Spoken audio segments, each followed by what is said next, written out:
ప్రియ దేవుని బిడ్డలారా, పోయిన ఆదివారం దేవుని మందిరములోనికి వచ్చిన మనం ఏం చేయాలి అనే మాటలు మనం నేర్చుకున్నాం. మొదటిగా దేవుణ్ణి స్తుతించాలని,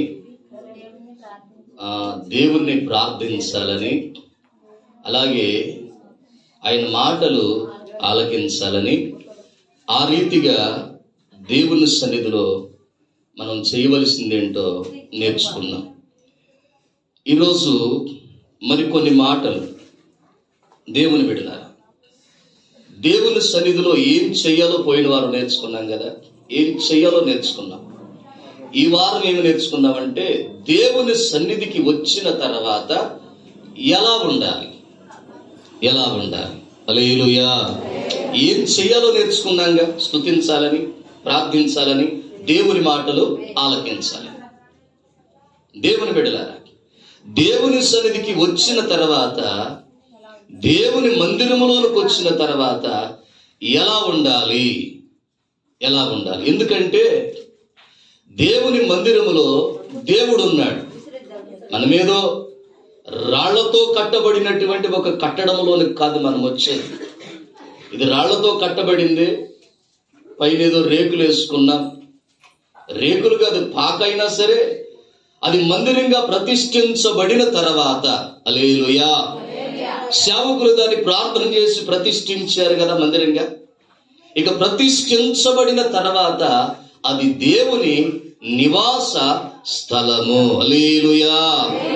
ఇక అది దేవుని నివాస స్థలం. దేవుడున్నాడు. అంటే ఇప్పుడు మందిరములోనికి వస్తున్నామంటే మనం ఎక్కడికి వస్తున్నాం? దేవుని ఎదుటికి వస్తా ఉన్నాం. ఏంటన్నా లేపు, లేచి కట్టను లేపు. ఏమైంది? లాగు అటో ఇటో చుట్టూ. దేవుని మందిరంలో ఎవరి కాళ్ళు చేసుకోవాలి. ఎందుకు చేసుకోవాలంటే మీకు అర్థం అవుతాక. కరెంటు చిచ్చులు కూడా, ఫ్యాన్లు కూడా మిమ్మల్ని వేసుకోమండి. ఎందుకంటే ఒకవేళ పిల్లలు ఉంటారు, ఉండకపోతారు. మీకు అర్థం కావాలి. ఏసి ఇచ్చేస్తే ఏ ఫ్యాన్ తిరిగిద్ది, ఏసి ఇచ్చేస్తే ఏ లైట్ వెలిగిద్ది, అవన్నీ మందిరంలో మీరు చేసుకోవాలి. అర్థమైందా? ఒకవేళ పిల్లలు అయితే పద్దాక నేను వాళ్ళు వేసినారు. ఎందుకే ఫ్యాన్ లేకుండా అట్టే కూర్చుంటారా? అనుకుందాం, లైట్ లేకుండా అట్టే కూర్చుంటారా? చేసుకోవాలి ఎవరి కాళ్ళు.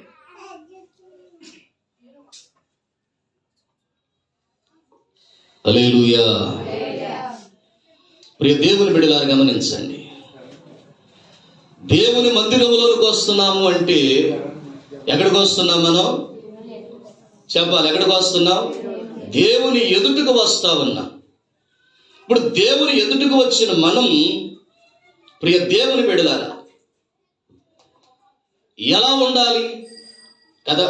ఒక అధికారి దగ్గరికి వెళ్ళినప్పుడు ఎలా ఉండాలో అది జాగ్రత్త పడతాం మనం. అవునా కాదా? ఒక అధికారి దగ్గరికి వెళ్ళాం అనుకుందాం, ఎలాగ ముందే కొన్ని ఆలోచనలు మనం చేసుకుంటాం. అనుకుందాం, గ్రామ సర్పంచ్ గారినే కలవడానికి పంచాయతీ ఆఫీస్కు వెళుతున్నాం. వెళ్ళేటప్పుడు కొన్ని ఆలోచనలు మనసులో ఉంటాయి. ఎలాగానే ఇలా దండం పెట్టాలరా, ఎలాగానే ఇలా ఒక పక్కన నుంచోవాలరా, ఎవరో లేకపోతే కతి ముందుకెళ్ళి ఎలాగానే మన సమస్య ఏంటో మనం చెప్పుకోవాలరా. హల్లెలూయా. గమనించండి, ఒక గ్రామ సర్పంచ్ దగ్గరికి వెళ్ళినప్పుడే నువ్వు ఎలా ఉండాలో ఆలోచించుకొని అలా ఉండడానికి మనం ప్రయత్నాలు చేస్తాం. మనమే ఓట్లేసి గెలిపించాం ఎవరినే? ఆయన దగ్గరికి వెళ్ళినప్పుడే ఎట్లా ఉండాలో కదా. మనం ఎన్నుకున్నవాడే, మనం గెలిపించిన వ్యక్తి. కానీ ఎలా పడితే అలా ఉండవు. గోడ కట్టేసుకుంటారు లొంగి.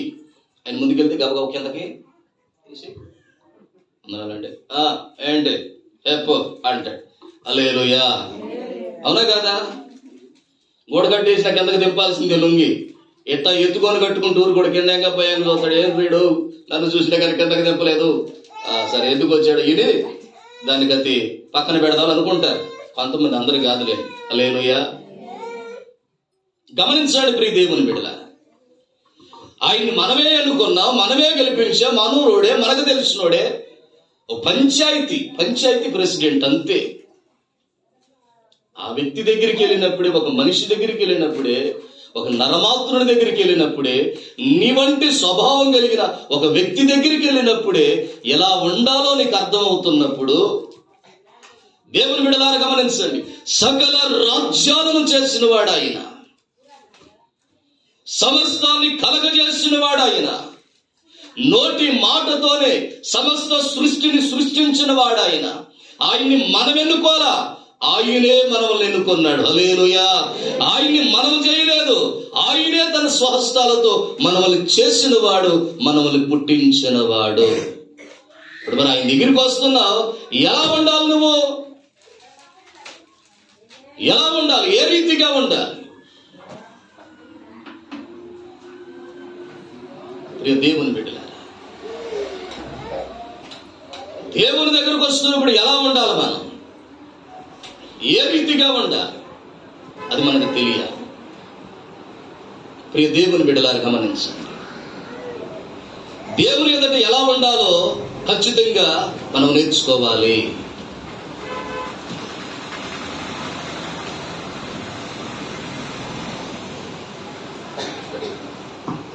స్తోత్రం. హల్లెలూయా.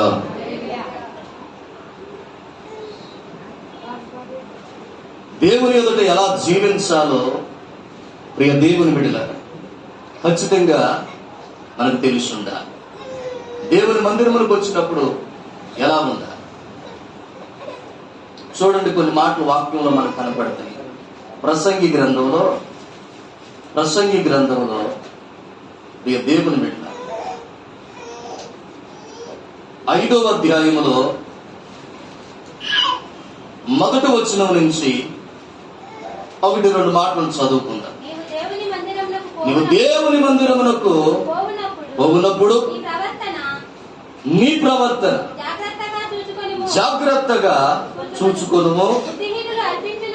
బుద్ధిహీనులు అర్పించునట్లుగా బలి అర్పించుట కంటే సమీపించి ఆలకించుట శ్రేష్టం.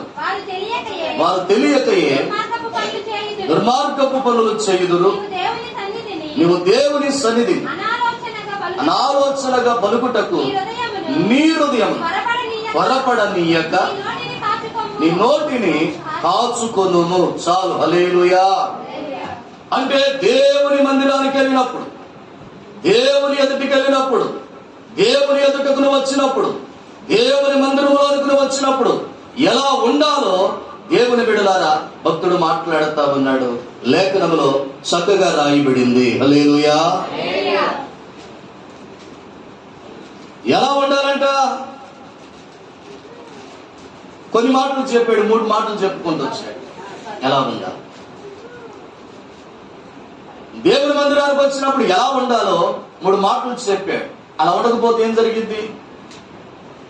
దేవుని మందిరానికి వచ్చి ఎలా పడితే అలా ఒక విశ్వాసి గడిపెడితే ఏం జరిగింది? వాక్యం ఏమంటుందంటే, దేవుని బిడ్డల, దేవుని సన్నిధిలో సంపూర్ణమైన సంతోషం ఉందంట. ఏముందంట దేవుని సన్నిధిలో? హల్లెలూయా. ఏముందంట? సంపూర్ణమైన సంతోషం ఉందంట దేవుని మందిరం. ఇంకో చోట భక్తుడు ఏమంటాడు అంటే, అయ్యా నీ మందిర ఆవరణములో నీ మేలుల చేత మేము తృప్తి పొందుచూ ఉన్నాము అంటాడు ఇంకొక చోట. అంటే దేవుని మందిరంలో ఏముంది అంటే మేలులు ఉన్నాయి. ఎన్ని మేలులు ఉన్నాయి అంటే నీ హృదయమును తృప్తిపరచగలిగినన్ని మేలులు ఉన్నాయి. నీ హృదయాన్ని తృప్తిగా నింపగలిగినన్ని మేలులు ఉన్నాయి దేవుని సన్నిధిలో. ఇప్పుడు దేవుని సన్నిధికి వస్తే మేలులతో నింపబడతాం. దేవుని సన్నిధికి వస్తే సంపూర్ణ సంతోషముతో నింపబడతాం. మంచిది. ఎప్పుడో తెలుసా? దేవుని సన్నిధికి వచ్చి నువ్వు ఎలా ఉండాలో అలా ఉండి వెళ్ళినప్పుడే. హల్లెలూయా. దేవుని సన్నిధికి వచ్చి ఎలా పడితే అలా మనుషుడు గడిపేసి వెళ్ళిపోతే దేవుని బిడ్డలారా సంతోషాన్ని కాదు మనం పొందుకొని వెళ్ళేది, మేలును కాదు మనం పొందుకొని వెళ్ళేది. దేవుని సన్నిధిలో నుంచి వెళుతూ దేవుని బిడ్డలారా శాపాన్ని పొందుకొని మనుషుడు తిరిగి వెళతాడు. వస్తున్నది ఎందుకు?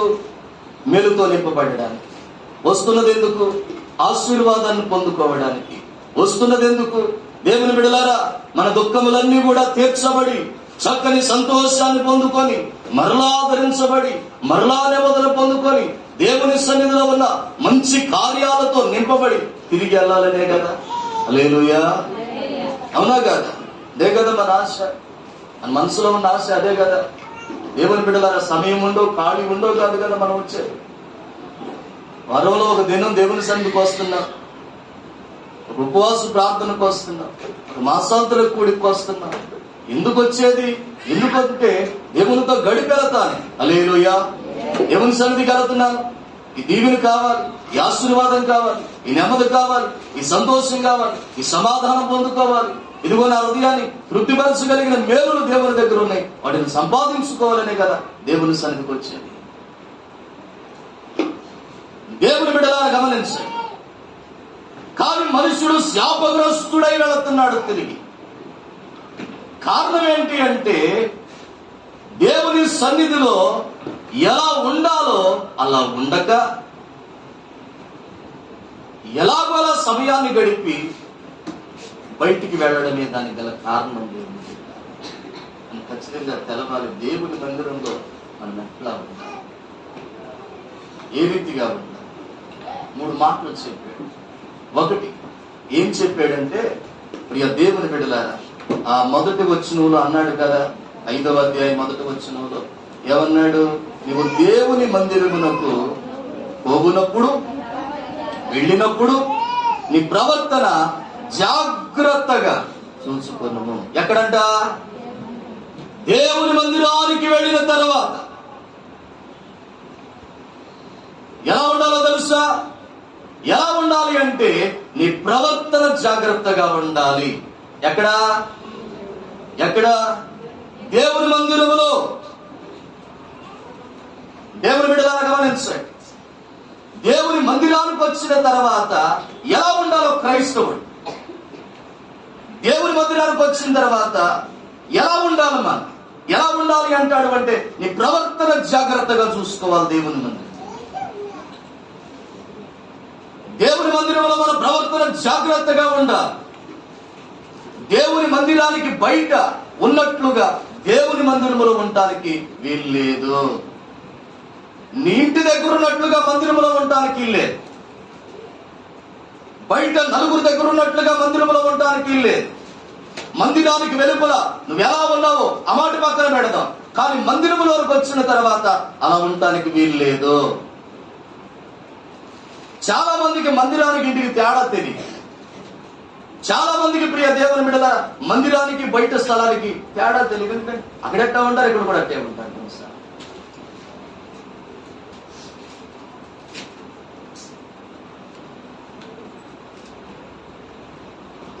బయట ఎలా ఉంటారు, మందిరంలో కూడా అలాగే ఉంటారు కొన్నిసార్లు. దానివల్ల ఏం జరుగుతా ఉంది అయ్యా అంటే, ప్రియ దేవుని బిడ్డలారా, వాక్యంలో రాయబడతా ఉంది. దానివల్ల దీవెన కాక, ఆశీర్వాదం కాక, మేలు కాక, నీ హృదయం తృప్తి పొందక, లేదు సంతోషాన్ని పొందుకోక, నువ్వు ఆశించింది సంపాదించుకోక, కొన్నిసార్లు శాపం మన వెంట ఎండ్లకు వస్తా ఉంది. శాపం కొన్నిసార్లు మనల్ని వెంబడిస్తా ఉంది.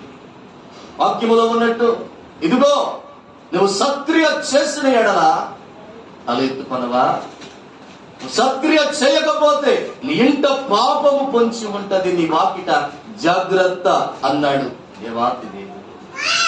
అవును, నీ ప్రవర్తన సరి అయినదైతేనే, దేవుని మందిరంలో మన ప్రవర్తన సరిగ్గా ఉంటేనే మన వెనకాల ఆశీర్వాదాలు ఇంటికి వచ్చేది. హల్లెలూయా. నువ్వు దీవించబడి తిరిగి వెళ్ళేది. హల్లెలూయా. క్రియ సరి లేకుండా, దేవుని మందిరానికి వచ్చిన తర్వాత కూడా ప్రవర్తన సరి లేకుండా దేవుని సన్నిధిలో గడిపి వెళితే దేవుని బిడ్డ మన వెనకాల శాపమే బయలుదేరి వస్తుంది.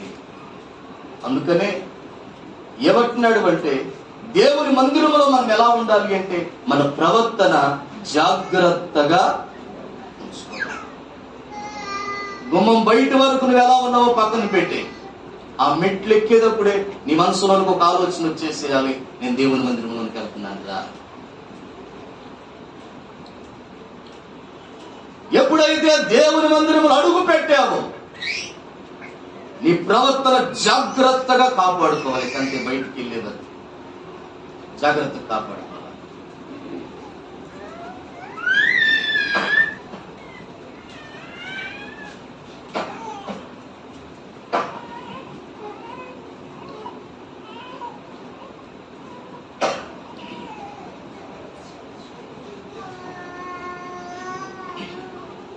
ఏం జరుగుతుందని చెప్పుకుంటున్నారు. దేవుని మందిరంలో దీవెని కాక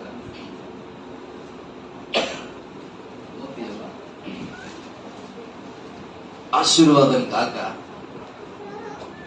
శాపగ్రస్తుడిగా మనుషులు మారుతారు.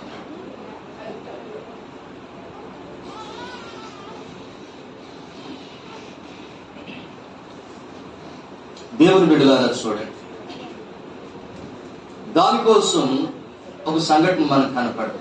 ఎన్నో మార్లు మనం చెప్పుకున్నాం, కానీ అర్థం కావడానికి ఆ మాట మరలా మనం చెప్పుకోవాలి. మనుషుడు దేవుని మందిరానికి వెళ్ళాడు, కానీ ప్రవర్తన జాగ్రత్తగా ఉంచుకోలేకపోయాడు. మందిరానికి వెళ్ళాడు ప్రియ దేవుని బిడ్డలారా, కానీ తన ప్రవర్తన జాగ్రత్తగా ఉంచుకోలేకపోయాడు. దానివల్ల ఏం జరిగింది అంటే గొప్ప శాపాన్ని దేవుని సన్నిధిలోనే పొందుకున్నట్లుగా అతని జీవితాన్ని మనం గమనించవచ్చు. దివృత్తాంతముల 2వ గ్రంథములో దేవుని బిడ్డలారా, దినవృత్తాంతముల 2వ గ్రంథంలో 26వ అధ్యాయములో ఈ మాటలన్నీ కూడా మనకు కనపడతాయి. 26వ అధ్యాయంలో మనకు తెలుసు ఆ మనుష్యుడు ఉజ్జియా. ఎన్నోసార్లు చెప్తున్నా, ఉజ్జియా ఒక రాజ్యాన్ని పరిపాలించేటువంటి రాజు, మంచివాడనే వాక్యములో రాయబడింది. దేవుడు అతన్ని జ్ఞాపకం చేసుకొని దీవెనకరంగా ఆశీర్వాదకరంగా మార్చాడు. హల్లెలూయా. ప్రియ దేవుని బిడ్డలారా, దీవెనకరంగా ఆశీర్వాదకరంగా మార్చాడు. ఈ మనుషుడు దేవుని మందిరానికి వెళ్ళాడు. ప్రియ దేవుని బిడ్డలారా, దేవుని మందిరానికి వెళ్ళిన వాడు ఎలా ఉండాలి? ప్రవర్తన జాగ్రత్తగా చూసుకోవాలి. ఆ విషయంలో తప్పిపోయినట్లుగా ఉజ్జియా గురించి వాక్యంలో మనం చూస్తాం. ఏం చేశాడు అంటే 2 తప్పులు చేశాడండి. 2 విషయాల్లో తన ప్రవర్తన తప్పిపోయిన వాడిగా కనపడతాడు. ఏం చేశాడు అంటే ప్రియ దేవుని బిడ్డలారా, ధూపపీఠం మీద ధూపం వేయడానికి మొదలు పెట్టాడంట. ఎక్కడంట? ధూపపీఠం మీద ధూపం వేయడానికి మొదలు పెట్టాడంట. దేవుని బిడ్డలారా గమనించండి, ధూపం వేసే పని ఎవరిదయా? ధూపపీఠం మీద అంటే యాజకులే. ఎవరిదంట? యాజకుల పని. గమనించండి ప్రియ దేవుని బిడ్డ, బలిపీఠం మీద ఉన్నటువంటి నిప్పులను ధూపార్తితో నింపుకొని ఆ నిప్పులు నింపుకున్నటువంటి ఆ ధూపార్తిని పట్టుకొని పరిశుద్ధ స్థలములు అంటే మందిరములో ఉన్నటువంటి ధూపపీఠం మీద వాటిని పోసి ఆ నిప్పుల మీద దేవుని బిడ్డలారా గమనించండి, 4 రకాల సుగంధ ద్రవ్యాలను కలిపినటువంటి ఒక మేళనం ఉంటుంది. సమపాళల్లో వాటిని కలుపుతారు.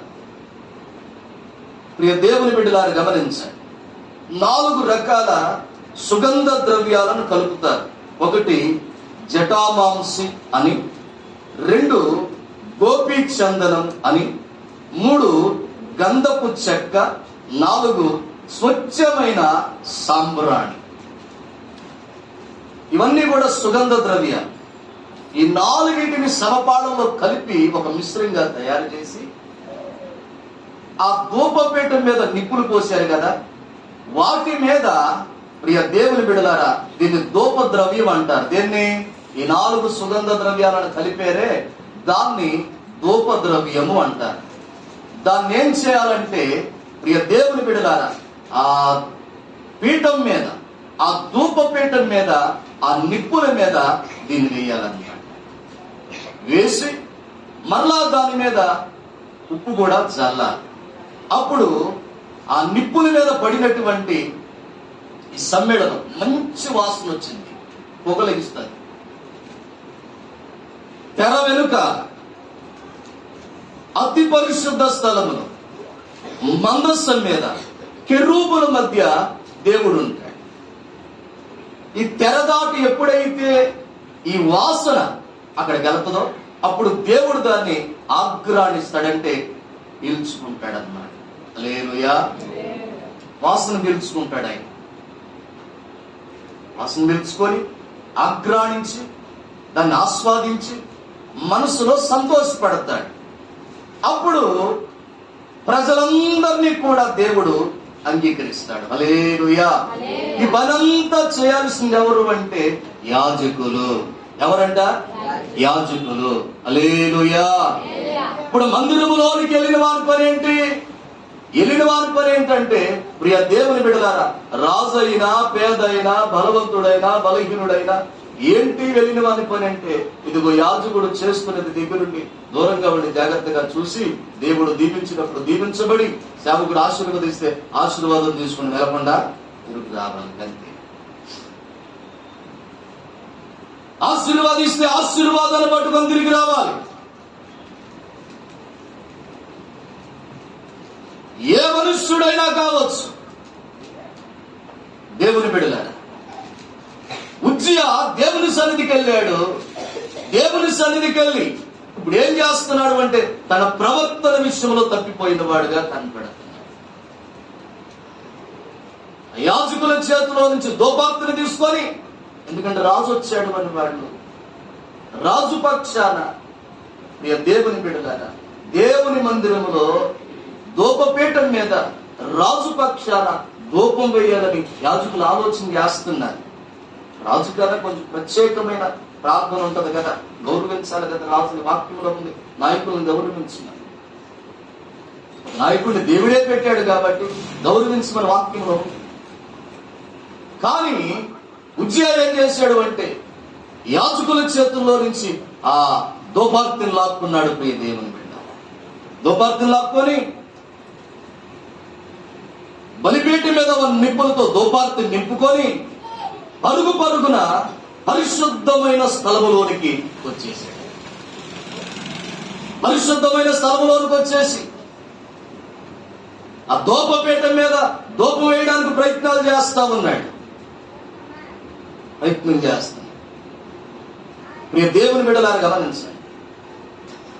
అంటే తన ప్రవర్తనను జాగ్రత్తగా ఉంచుకున్నవాడు కాదు ఉజ్జియా. ప్రియ దేవుని బిడ్డలారా, అంటే యాజకులు దాదాపుగా ఒక 80 మంది యాజకులు ఉన్నారు అక్కడ.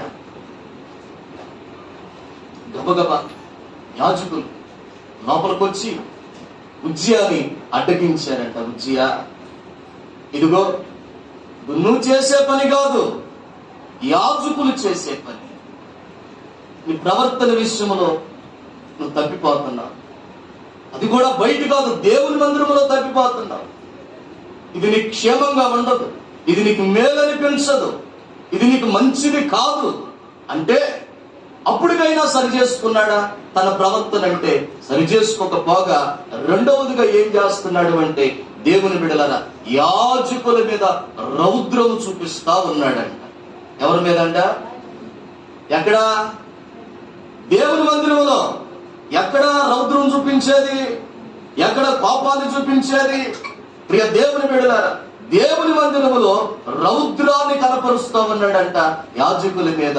ప్రియ దేవుని బిడ్డలారా, చూడండి, ఆ మాటలు కనపడితే ఆ వాక్యాన్ని చదవండి. దినవృత్తాంతం 2వ గ్రంథం 26వ అధ్యాయం. ప్రియ దేవుని బిడ్డలారా 19వ వచనాన్ని చదవండి.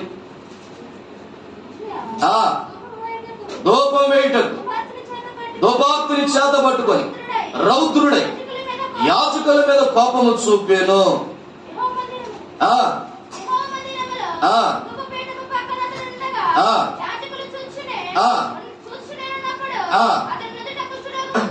హల్లెలూయా. ఉజ్జియా ఎలా ఉన్నాడు దేవుని సన్నిధిలో? ఎలా ఉన్నాడు అంటే ప్రవర్తన జాగ్రత్తగా ఉంచుకోలేకపోయాడు. తన ప్రవర్తనను జాగ్రత్తగా కాపాడుకోలేకపోయాడు. ప్రవర్తన విషయంలో దేవుని సన్నిధిలో తప్పిపోయాడు. యాజకులు చేయవలసింది చేయడానికి ఇష్టపడుతున్నాడు. యాజకులు చేయకూడదు బాబు అని బతిమిలాడుకున్నా గాని రౌద్రాన్ని కనపరుస్తున్నాడు, కోపాన్ని కనపరుస్తా ఉన్నాడంట, కోపాన్ని కనపరుస్తా ఉన్నాడు.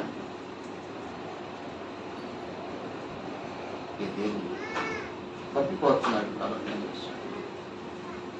దేవుని ఎదుట నిలబడి తన ప్రవర్తనను సరిచేసుకున్నవాడు కాదు, తన ప్రవర్తనను సరిచూసుకున్నవాడు కూడా అనేక. ఏం జరిగింది అంటే నేను ముందే చెప్పాను కదా, దేవుని మందిరములో దీవెనలు ఉన్నాయి, ఆశీర్వాదాలు ఉన్నాయి, మేలులు ఉన్నాయి, సంపూర్ణమైన సంతోషం ఉన్న దేవుని దగ్గర. ఎక్కడా దొరకని నెమ్మది దేవుని సన్నిధిలో నీకు దొరికిద్దంతే. హల్లెలూయా. మనోళ్ళు నిద్రపోయి స్తోత్రం చెప్పమని చెప్పారు. ప్రిస్కిలా కమిటాను బాబు గారు భారం అంతా దేవుని మీద వేసి నెమ్మదిగా అన్ని దేవుని మీద పడేసి మంచిగా దేవుని సన్నిధిలో ఉండా. హల్లెలూయా. నిద్రపోకూడదు, దేవుని ఆరాధిస్తా ఉండా.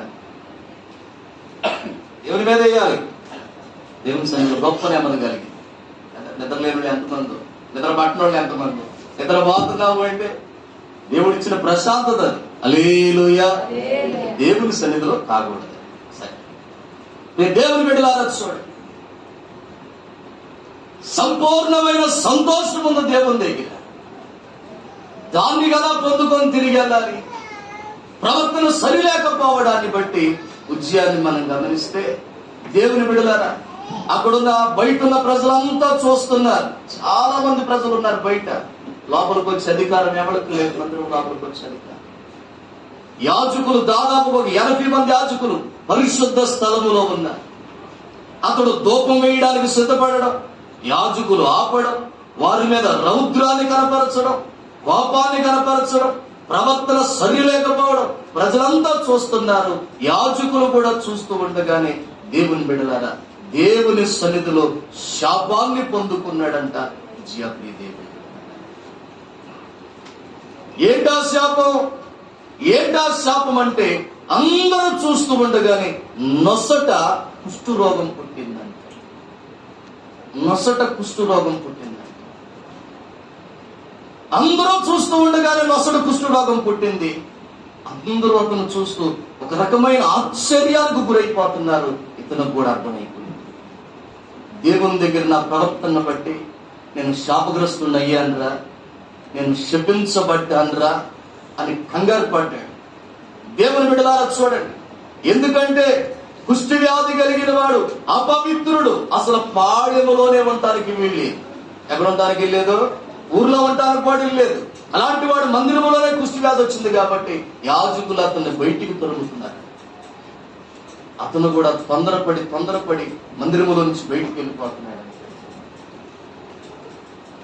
మందిరంలోకి వచ్చేటప్పుడు ఎట్లా వచ్చాడు? ఆరోగ్యంగా వచ్చాడు. ఆరోగ్యంగా వచ్చిన వాడు మందిరము లోపల నుంచి ఎలా వెళుతున్నాడు అంటే వ్యాధిగ్రస్తుడై వెళుతున్నాడు. దేవుని మందిరంలోకి వచ్చేటప్పుడు ఎలా వచ్చాడు? దేవుని బిడ్డలారా గమనించండి, చాలా టీబీగా. అవును కదా, రాజు ఎట్లా నడుపుతాడు? టీబీగా రొమ్మిరుచుకొని నడుపుతాడు. అవునా కదా? చాలా టీవీగా నడుపుతాడు రాజు. అధికారంలో ఉన్నాడు కాబట్టి తలెత్తుకొని రొమ్మిరుచుకొని నడుపుతాడు. ఇప్పుడు ఎలా వెళ్తున్నాడో తెలుసా? దేవుని మందిరంలో నుంచి త్వరపడుతూ భయపడుతూ వెళ్తున్నాడు. మందిరంలోనికి రాజు వస్తున్నాడని తెలిసి యాజకులంతా లేచి అతని గౌరవంగా ఆహ్వానించారు వచ్చినప్పుడు, మందిరానికి వస్తున్నప్పుడు. కానీ అదే యాజకులు అతన్ని బయటికి తరుముతున్నారు. ఏమండి చూడండి, వచ్చిన వాడు ఎంతో నెమ్మదితో వచ్చాడు దేవుని మందిరానికి, ఎంతో ప్రశాంతమైన హృదయంతో వచ్చాడు, ఒక చక్కని భక్తి కలిగిన మనసుతోనే వచ్చాడు. కానీ వెళుతున్నప్పుడు అతని మనసు ఎలా ఉంది, అతని హృదయం ఎలా ఉంది, అతని శరీరం ఎలా ఉంది, అతని జీవితం ఎలా అయిపోయిందో చూడండి. దేవుని సన్నిధిలో ప్రవర్తన సరిచూసుకోకపోతే, దేవుని మందిరానికి వచ్చిన తర్వాత మన ప్రవర్తన జాగ్రత్తగా ఉంచుకోకపోతే, ఎలా ఉందో చూసుకోకుండా దేవుని మందిరంలో గడిపితే దేవుని బిడ్డల దీవెనకు బదులు కొన్నిసార్లు శాపగ్రస్తుడుగా మనిషి మారుతాడు. ఎందుకు ఈ మాటలన్నీ దేవుడు రాయించాడు అంటే, ప్రియ దేవుని బిడ్డలారా, వారి వలె మనము కాకుండా ఉండాలని, వారి వలె శాపగ్రస్తులు కాకుండా ఉండాలని, వారి వలె మనము శ్రమలు అనుభవించకుండా ఉండాలని వీటన్నిటిని కూడా దేవుడు రాయించడమే కాకుండా మనతో మాట్లాడుతున్నాడు. హల్లెలూయా. ఎలా ఉండాలి దేవుని మందిరానికి వచ్చినప్పుడు? ఎలా ఉండాలి అంటే, ఒకటి ప్రియ దేవుని బిడ్డలారా, మన ప్రవర్తన జాగ్రత్తగా చూసుకోవాలి. నేను చెబుతుంగా నీకే అనిపించాలి నేను జాగ్రత్తగా ఉన్నాను. హల్లెలూయా. ఆ మాట అన్నాడా? నీ ప్రవర్తన జాగ్రత్తగా చూసుకో అంటే ఎవరికి వారి ప్రవర్తన దేవుని మందిరంలో జాగ్రత్తగా ఉంచుకోవాలి. నేను చెప్పే వరకు తెచ్చుకోకూడదు కదా. యాజకులు చెప్పే వరకు ఉజ్జియా తెచ్చుకున్నాడు. యాజకులు చెప్పిన ఉజ్జియా వినటానికి ఇష్టపడ్డా. చెప్పే వరకు తెచ్చుకున్నాడు. చెప్పినాకైనా విన్నాడా? చెప్పినా కూడా ఏం లేదు ప్రియ దేవుడు. అందుకే శాపగ్రస్తుడై వ్యాధిగ్రస్తుడై వెళ్ళాడు. ఎన్నడూ కూడా దేవుని మందిరానికి అతను రాలేదు. ఎన్నడూ కూడా సింహాసనం మీద అతను కూర్చోలేదు. ఎన్నడూ కూడా కుటుంబంతో కలిసిన వాడు కాదు. ఎందుకంటే కుష్టు వ్యాధి పుట్టింది. రాజ్యానికి దూరంగా అతనికి ఒక గృహాన్ని కట్టి అతడు బ్రతుకునే దినములన్నీ కూడా ఆ గృహంలో అతను పెట్టారు. దేవుడు కుటుంబంతో సంబంధం లేదు అతనికి. బ్రతికిన దినాల్లో ఎప్పుడు కూడా దేవుని మందిరానికి రాలేదు. చనిపోతూ కూడా అదే కుష్టి వ్యాధితో చనిపోయినట్లుగా అతని గురించి రాయబడింది. కారణం, నేను దీవించే మందిరం, నువ్వు ఆశీర్వాదాన్ని పొందుకునే మందిరం, మేలులతో నింపబడే మందిరం, దేవుని బిడ్డలారా మనలో నింపేటువంటి మందిరం అదే వ్యక్తికి శాపగ్రస్తంగా మారుతుంది అంటే కారణం ఏంటి అంటే, దేవుని బిడ్డలారా ప్రవర్తన సరిగ్గా ఉంచుకోవాలి. మందిరంలో అడుగు పెట్టే ప్రతి ఒక్కరిని కూడా ప్రవర్తన చూసుకోవాలి జాగ్రత్త. ఖచ్చితంగా తిరిగి బయటికి వెళ్ళే వరకు ఎలా ఉన్నా, ఏ రీతిగా పట్టినా, కరెక్ట్ గానే పట్టినానా, దేవుని సన్నిధిలో కరెక్ట్ గానే ప్రవర్తించగలుగుతున్నానా, ప్రవర్తన కరెక్ట్ గానే ఉందా అని ఎవరికి వారి ప్రవర్తన జాగ్రత్తగా చూసుకోవాలి. హల్లెలూయా. రెండవదిగా ఏం చేయాలంట? ఎలా ఉండాలంట? రెండవదిగా దేవుని మందిరంలోకి వచ్చినప్పుడు ఎలా ఉండాలి? రెండవదిగా అక్కడ అన్నాడు కదా, చదవండి. ప్రసంగి గ్రంథంలోని 5వ అధ్యాయంలోనే కంటిన్యూషన్ చేయండి.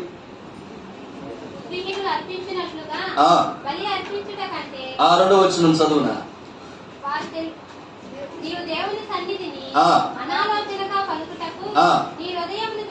నీ హృదయమును త్వరపడనీయొద్దు. దేవుని బిడ్డలారా గమనించండి. ఒకటేమన్నాడంటే ప్రవర్తన జాగ్రత్తగా నువ్వే చూసుకోవాలి. కరెక్ట్ గా ఉన్నానా లేదా దేవుని మందిరానికి వచ్చాను వెళ్ళే వరకు కరెక్ట్ గా ఉన్నా. రెండవదిగా ఏమంటున్నాడు అంటే నీ హృదయం త్వరపడకుండా. దేవుని బిడ్డలారా చూడండి, ఏంటిదంట? నీ హృదయం త్వరపడకుండా. దేవుని మందిరానికి వచ్చిన తర్వాత ఎలా ఉండాలి అంటే, నీ హృదయం త్వరపడకుండా నీవే చూసుకోవాలి.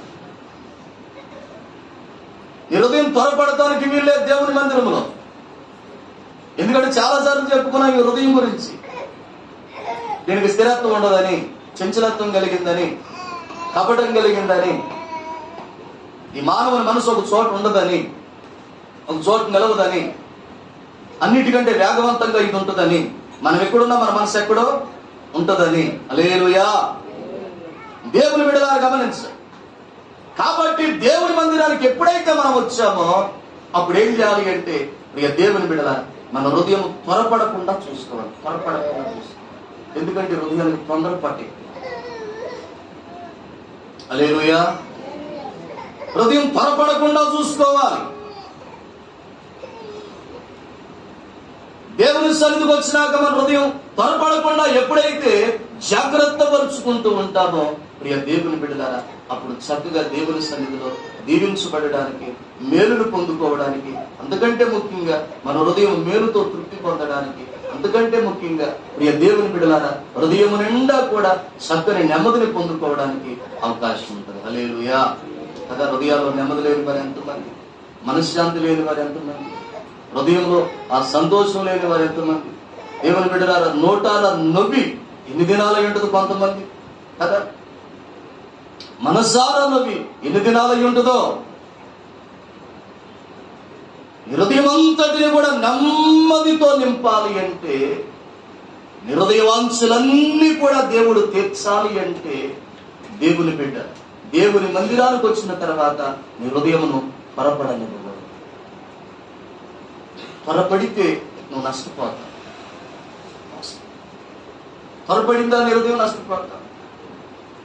వాక్యంలో ఒక సంఘటన మనకు కనపడుతుంది. ఒక సంఘటన కనపడుతుంది. ఏంటయ్యా సంఘటన అంటే, ప్రియ దేవుని బిడ్డల, సౌలు కాలంలో జరిగినటువంటి సంఘటన. ఫిలిష్తీయులతో యుద్ధం జరగడానికి వీళ్ళంతా సిద్ధపడ్డారు. ఫిలిష్తీయులు కూడా దండు దిగారు. వాళ్ళు వారి పాలెములో ఉన్నారు. సౌలు ఇజ్రాయేల్ ప్రజలకి మొదటి రాజుగా ఉన్నాడు. సౌలుకు ఒక కుమారుడు ఉన్నాడు, యోనాతాను. అతడు కూడా చేతికొచ్చిన వాడి. వీళ్ళు కూడా ఒక దండుగా నిలబడ్డారు. వీళ్ళు కూడా యుద్ధానికి సిద్ధమవుతా ఉన్నారు. హల్లెలూయా. ప్రియ దేవుని బిడ్డల,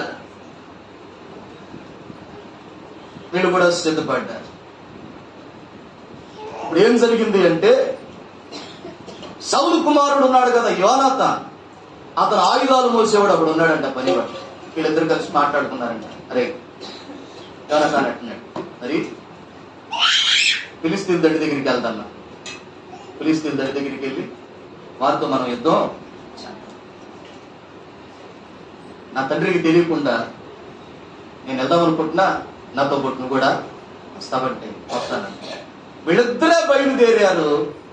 వీళ్ళిద్దరే బయలుదేరి ప్రియ దేవుని బిడ్డలారా, ఫిలిష్తీయుల మీదకి యుద్ధానికి ఒక కొండ పనమటి వెళుతూ ఎదుటి వస్తున్నటువంటి శత్రువును పడగొట్టుకుంటూ ముందుకెళ్తారు. గమనించండి దేవుని బిడ్డలారా, ఇక్కడ సౌలు దండులో ఉండి ప్రజలు లెక్కేస్తా ఉన్నాడు. మన వాళ్ళంతా ఉన్నారేరా, అందరూ వచ్చారా అని లెక్కేస్తా ఉంటే ఇద్దరు దగ్గరంట. ఎవరయ్యా ఇద్దరు అంటే,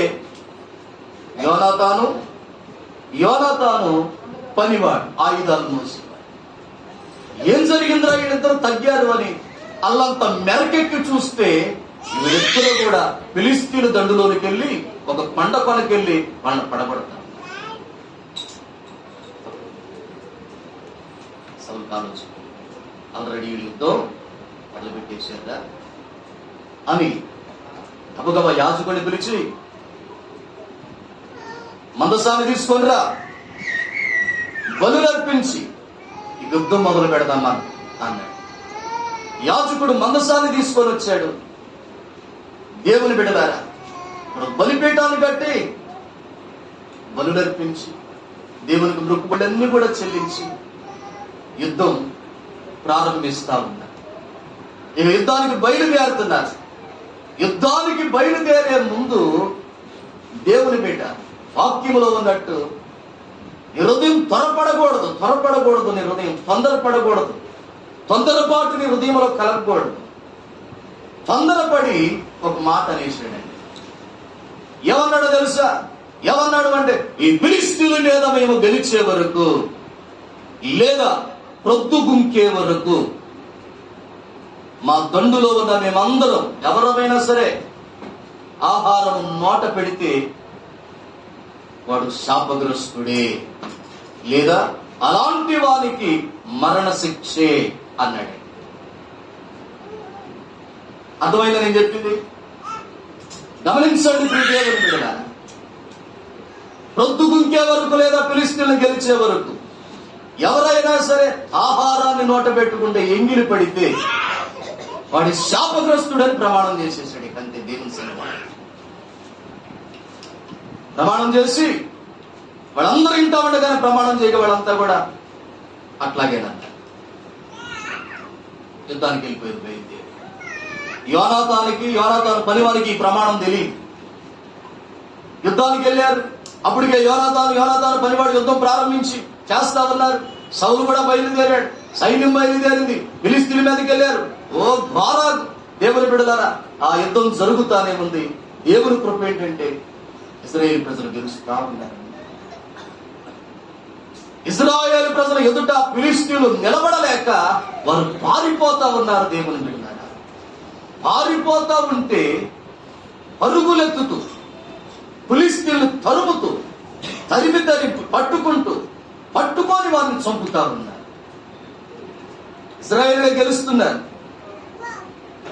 అలా మధ్యాహ్నం అయ్యేదలికి, ఎందుకంటే పొద్దున ప్రారంభించే యుద్ధం, పరుగులెత్తాలా, పట్టుకోవాలా, పట్టుకున్న వాడిని చంపాలా, ఆడిని చంపిన ఇంకొకటి దగ్గరికి వెళ్ళాలా.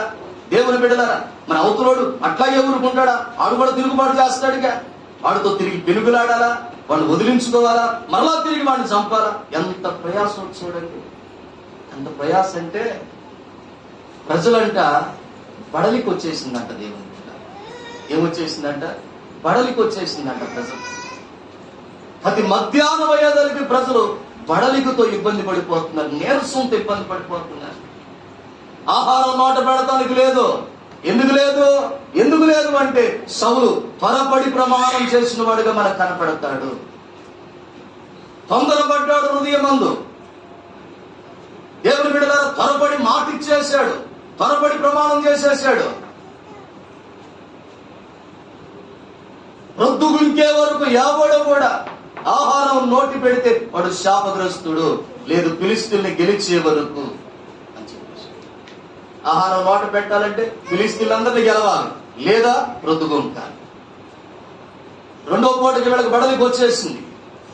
ఆహారం తినడానికి లేదు. దేవుని బిడ్డలారా, ఆకలి దప్పికలతోనే పళ్ళ బిగువున ఏదో ఒక రకంగా యుద్ధం చేస్తానే ఉన్నారు. ఏదో ఒక రకంగా యుద్ధం చేస్తానే ఉన్నారు. సాయంకాలం అయిపోయింది, రొద్దుగుంకుతా ఉంది. యుద్ధం ఆపేస్తే ఏం జరిగిందో తెలుసా? అప్పటికే ఆహారం చేత, దప్పిక చేత ఇశ్రాయేలు ప్రజలు బడలికతో ఇబ్బంది పడుతున్నారేమో. దోపుడు సొమ్ము దొరికినటువంటి గొర్రెల్ని గాని, గొడ్లను గాని, ఎడ్లను గాని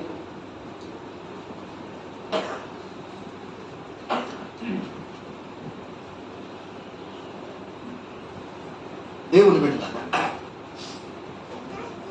వధించి రక్తంతోనే పచ్చివే తినేస్తా ఉన్నారు.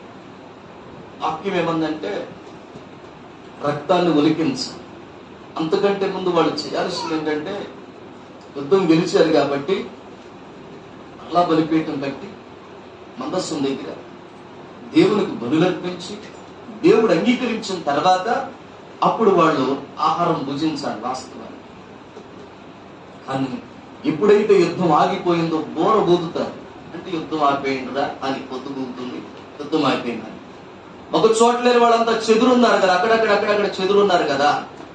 ఎక్కడ నిలిచిన వాడు అక్కడే అక్కడున్నటువంటి గొర్రెలను, గొడ్లను, ఎడ్లను పట్టుకొని తలను నరికి, దేవుని బిడ్డలారా, చర్మాలు ఒరిసి ఆ రక్తంతోనే మాంసాన్ని భుజించడం మొదలుపెట్టారు. ఎందుకంటే కాసేపు ఆగితే ప్రాణం పోయిద్దేమో అన్నంత బాడలెక్క. వాక్యములో ఉంది, సౌలు ఆ దినము చేసినటువంటి ఆ తొందరపాటును బట్టి, త్వరపడి మాట్లాడడాన్ని బట్టి, ఆ తొందరపాటును బట్టి దేవుని బిడ్డలారా, సౌలును బట్టి అంట ఇజ్రాయేలు ప్రజలంతా కూడా పాపము చేసిన వారుగా మారిపోయారు. ఆ మాట అంటే ఆ చదవండి, అక్కడ రాయబడితే ఇప్పుడు దేవుని బిడ్డలారా, సమూయేలు మొదటి గ్రంథంలో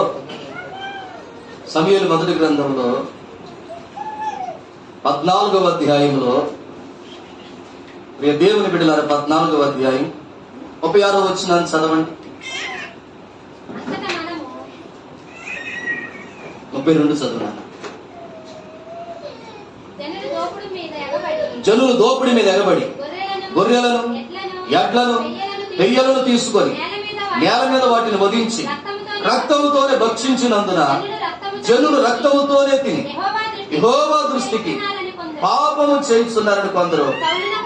చూడండి, ఇశ్రాయేలు ప్రజలు దేవుని ఎదుట పాపము చేసిన వారుగా మారిపోయారు. కారణం ఏంటో తెలుసా? కారణం ఏంటంటే సౌలు ప్రియ దేవుని బిడ్డలారా తొందరపడ్డాడు. తొందరపాటుతనం ఆలోచన ఎక్కడ ప్రారంభించబడింది? హృదయంలోనే. ఒక ఆలోచన ఎక్కడ మొదలవుతుందంటే హృదయంలోనే. సౌలు హృదయం ప్రియ దేవుని బిడ్డలారా తొందరపడింది. అందుకే వాక్యం ఏమంటాడు అంటే దేవుని సన్నిధిలో నీ హృదయం త్వరపడకుండా నువ్వు జాగ్రత్తగా చూసుకోవాలి. త్వరపడి దేవుని సన్నిధిలో ఏది పడితే అది మాట్లాడడానికి కూడా వీల్లేదు ప్రియ దేవుని బిడ్డలారా. తొందరపడటానికి వీల్లేదు. నీ హృదయాన్ని జాగ్రత్తగా దేవుని సన్నిధిలో భద్రపరుచుకోవాలి. జాగ్రత్తగా చూసుకోవాలి. హృదయంలో తొందరపాటు అనేది కలిగినప్పుడు, తొందరపాటు అనేది వచ్చినప్పుడు తొందరపడి మాట్లాడడం, తొందరపాటు నిర్ణయాలు తీసుకోవడం, తొందరపడి మొక్కుబడి చేయడం, తొందరపడి ప్రమాణాలు చేయడం, తొందరపాటు అనేది ఎక్కడికి తీసుకెళ్ళింది అంటే ప్రియ దేవుని బిడ్డలారా నిన్ను కొన్నిసార్లు శాపగ్రస్తునిగా దేవుని ఎదుట మారుస్తుంది. అందుకని దేవుని మందిరానికి నువ్వు వచ్చినప్పుడు నీ హృదయం త్వరపడకుండా జాగ్రత్తగా నీ హృదయమును పట్టుకోవాలి. హల్లెలూయా. చెప్పుకున్నాక వాక్యం మనం ఏం చేయాలంట? మన నడుములు పట్టుకోవాలి. నడుము అంటే మనసు, అంటే హృదయం. అవును, అణుచుకోవాలి నీ హృదయాన్ని. తొందరపడి పడద్దు. తొందరపడిన దానికి నువ్వు అవకాశం ఇవ్వకూడదు. ఏమంటే దేవుని వైపుకి మన మనస్సును త్రిప్పుకొని మన మనస్సు దేవుని మీద ఆనుకునేటట్లుగా మనం చేసుకోవాలి. ఏమంటే దేవుని హల్లెలూయా. ఎలా ఉండాలి దేవుని సన్నిధిలో? నీ ప్రవర్తన జాగ్రత్తగా చూసుకోవాలి. దేవుని బిడ్డలారా ఎలా ఉండాలి దేవుని సన్నిధిలో అంటే హృదయం త్వరపడకుండా చూసుకోవాలి. మూడవది ఏమన్నాడు అంటే ఆ మాట చదవండి, ప్రసంగి గ్రంథంలో ఆ మాట చదువుకుని వాక్యాలు ముగించుకుందాం. 2వ వచనాన్ని.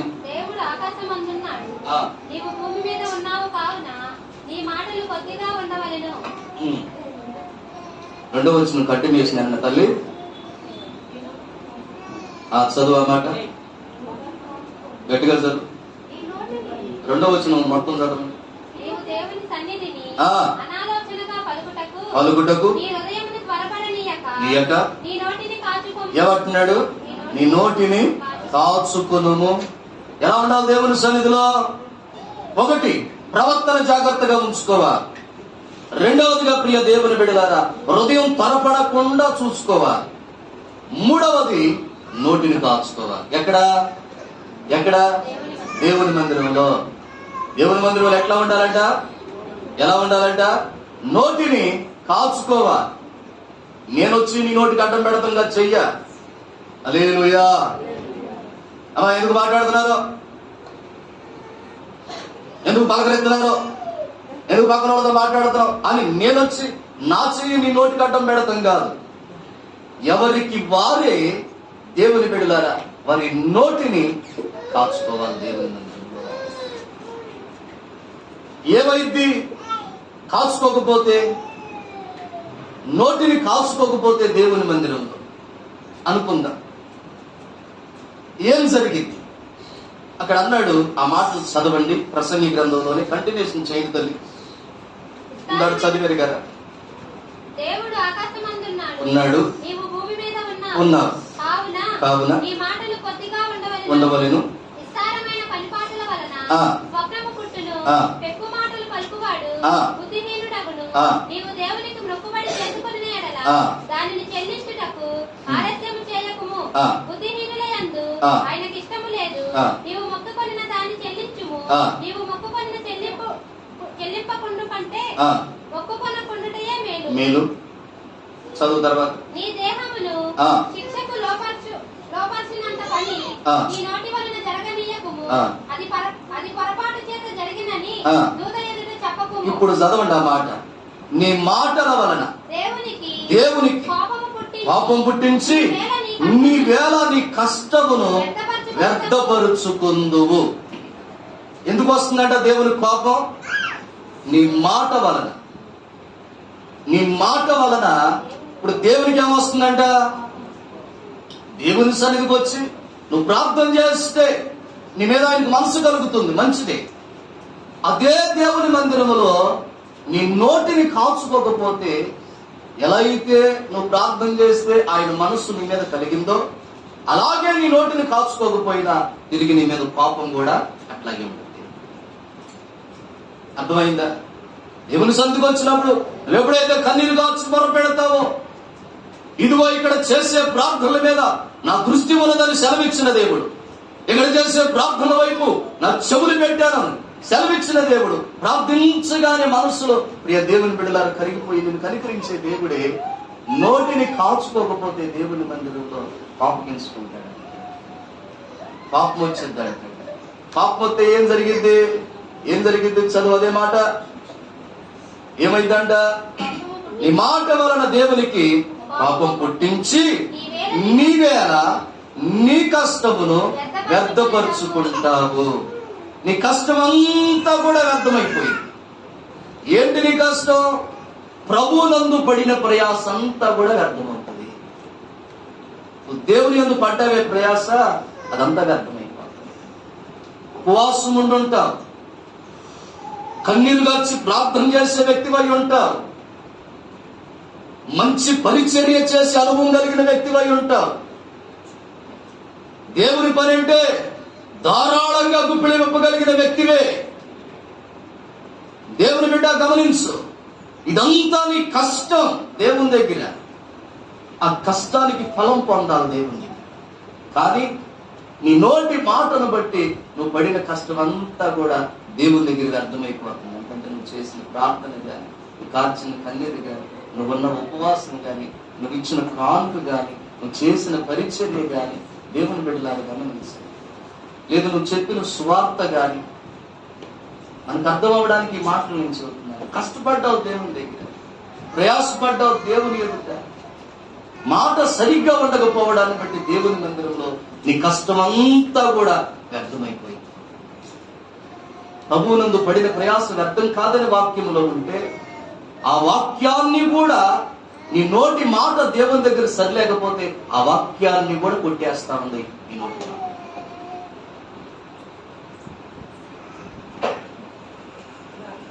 చూడండి, నోటిని కాచుకోకపోతే దేవునికి కోపం కలుగుతా ఉందంట. అప్పుడు నీ కష్టం అంతా కూడా దేవుని దగ్గర నువ్వు పడిన ప్రయాస అంతా కూడా వ్యర్థమైపోతుంది. ఎన్ని గంటలు ప్రార్థన చేస్తున్నారు, ఎంత కన్నీరు గారుస్తున్నావు, ఎంత ఉపవాసం ఉంటున్నావు దేవుని బిడ్డ, నువ్వెంత ప్రయాసపడుతున్నావో దేవుని దగ్గర, అదంతా వ్యర్థమైపోయి నిజంగా ఫలము పొందుకోకుండానే దేవుని దగ్గర మన జీవిత దినాలు ముందుకెళ్ళిపోతాము. కష్టం అంతా వ్యర్థమైపోయింది, ఫలం ఉండదు. ఇక నువ్వు పడిన కష్టానికి ఫలం ఉండదు దేవుని దగ్గర, నువ్వు పడిన ప్రయాసం ఫలితం ఉండదు దేవుని దగ్గర, నువ్వు కాచిన కన్నింటికి ఉపయోగం ఉండదు, నువ్వు చేసిన ప్రార్థనకు ఉపయోగం ఉండదు, నువ్వు విప్పిన గుప్పులకు ఉపయోగం ఉండదు, నువ్వు చేసిన ఉపవాసానికి ఉపయోగం ఉండదు, నువ్వు పడిన ప్రయాసం ఉపయోగం ఉండదు, నువ్వు చేసిన సువార్తకు ఉపయోగం ఉండదు. నువ్వెంత ప్రయాసపడ్డావో అదంతా కూడా దేవుని దగ్గర అర్థమైపోతారు. ఎందుకని అంటే కేవలం దేవుని దగ్గర మన నోటిని కాచుకోలేకపోవడాన్ని బట్టి, కేవలం నోటిని కాపాడుకోలేకపోవడాన్ని బట్టి. హల్లెలూయా. కేవలం మన నోటిని జాగ్రత్తగా ఉంచుకోలేకపోవడాన్ని బట్టి, ఎక్కడ దేవుని మందిరములో మన నోటిని జాగ్రత్తగా ఉంచుకోలేకపోవడాన్ని బట్టి ఎంత ప్రయాసపడ్డామే. కొంతమంది తెల్లరగట్లేసి ప్రార్థన చేసేవాళ్ళు ఉంటారు, చాలా సంతోషం. కొన్ని ఏళ్ళకు నేను వెళ్తా ఉంటే అప్పుడు ప్రార్థన చేస్తా ఉంటాను, నాకు చాలా సంతోషం అనిపించింది. హల్లెలూయా. ప్రార్థన చేస్తా ఉంటారు, నేను డిస్టర్బ్ చేయను, నెలకొండ వచ్చేస్తాను, ప్రార్థన చేసుకుంటాను. మంచిది, అది వ్యర్థమైన మాట మాట్లాడుకునే కంటే అది మంచిది కదా. దేవుని దగ్గర పెడుతూ టీవీ దగ్గర కూర్చొని వ్యర్థంగా చూసే కంటే అది మంచిది కదా. ప్రార్థన చేసుకుంటామంటే చాలా సంతోషం. దేవుని బిడ్డ ఎలాగట్లేసి ప్రార్థించేవాడు ఉంటారు, ఉపవాస దినం అంటే ప్రార్థించేవాడు ఉంటారు. సేవకులు నేను చెప్పినప్పుడు ఇగో చెప్పాడురా ఉపవాసం ఉండాలి మనం అని ఉపవాసం ఉండి మీ కుటుంబాల కోసం కూడా ప్రార్థన చేసుకునే వాళ్ళే ఉంటారు. మాట చెప్పగానే దేవుని పరీక్షని కానీ ధారాళంగా గుప్పులు విప్పుతున్న వారు, లేమిలో కూడా గుప్పులు విప్పుతున్న వారు ఉన్నారు. ఇంటికి మాట్లాడి చెబుతున్నాను అంటే ఇంత చేసి కేవలం నోటిని కాపాడుకోలేకపోవడాన్ని బట్టి మీ ఆ దేవుని బిడ్డ ప్రయాస అంతా వ్యర్థమైపోతుందంటే ఒకసారి ఆలోచించు. దేవుని దగ్గర, దేవుని మందిరానికి వచ్చి నోటిని కాపాడుకోలేకపోవడాన్ని బట్టి, నోటిని అదుపులో పెట్టుకోలేకపోవడాన్ని బట్టి నువ్వు పడిన ప్రయాస అంతా వ్యర్థం అవుతుందంటే ఒకసారి ఆలోచించాలి. దేవునికి పాపం వస్తుందంట, మన కష్టం అంతా వ్యర్థమైపోతుందంట దేవుని దగ్గర.